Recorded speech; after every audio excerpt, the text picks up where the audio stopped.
خیال جی آپ کا اظہار فرمائیں افتخار ممنون بھائی۔ گزار ہوں حبیب جالی چیئر کے لوگوں کا، جنہوں نے آج کی اس محفل کا اہتمام کیا، اور بہت سے ساتھیوں کو، دوستوں کو اور بزرگوں کو کی زیارت نصیب ہوئی۔ رحمان صاحب کی اجازت سے دو ایک باتیں میں کہنا چاہتا ہوں، اور بس میں ہمیشہ سے ایک بات یہ کہتا آیا ہوں کہ ملک کی اور عوام کی تاریخ ایک وہ ہوتی ہے جو مورخ لکھ رہے ہوتے ہیں، ایک وہ ہوتی ہے جو صحافی لکھ رہے ہوتے ہیں، ایک وہ ہوتی ہے جو درباری وقایع نگار لکھ رہے ہوتے ہیں، مگر ایک تاریخ وہ بھی ہوتی ہے جو اہل ادب لکھ رہے ہوتے ہیں، جو شاعر لکھ رہے ہوتے ہیں۔ اور شاعر جو تیسری دنیا میں ہے وہ اس طرح کا شاعر نہیں ہے جیسے دنیا کے دوسرے ملکوں میں ہوتا ہے۔ اس کی ایک ذمہ داری ہوتی ہے اور اس کا ایک فرض ہوتا ہے۔ جب ترقی پسند تحریک کا آغاز ہوا تھا اور ساری دنیا میں، یعنی وہ چاہے سوویت یونین ہو یا پیرس کا قصہ ہو یا برطانیہ کا قصہ ہو یا جنوبی ایشیا کا قصہ ہو، وہاں یہ طے ہوا تھا کہ ہمیں ایسی شاعری اور ایسا ادب تخلیق کرنا ہے جو ہمارے عوام سے جس کا رشتہ ہو، اور وہ خانقاہوں میں اور درباروں میں اور گویا جاگیرداروں میں نہ رہے، بلکہ عوام کی تربیت بھی کرے، عوام کے خیالات کی اور احساسات کی ترجمانی بھی کرے۔ میں سمجھتا ہوں کہ پاکستانی زبانوں میں فیض صاحب ہوں، کہ شیخ ایاز ہوں، اجمل خٹک ہوں،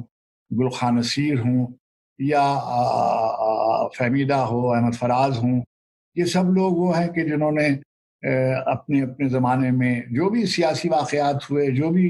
آپ اسے اتفاق کر سکتے ہیں، آپ اس کے بارے میں کوئی دوسری رائے رکھ سکتے ہیں، مگر کبھی ایسا نہیں ہوا کہ اس پر کوئی ہم ادبی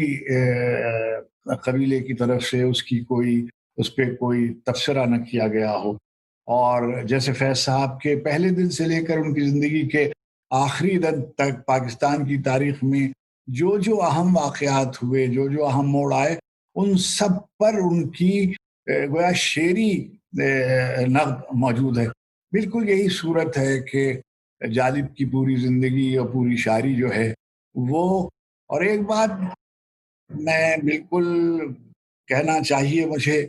کہ وہ ہمارے طبقے کے آدمی تھے، وہ ان کو ڈکلاس کرنے کی ضرورت نہیں تھی۔ انہیں ہوا یہ کہ اب یہ ہو گیا ہے کہ ترقی پسند آوازیں ہائی جیک کر لی گئیں اور ان کی گویا کموڈیٹیفیکیشن ہوا، اور وہ طبقے جن کے خلاف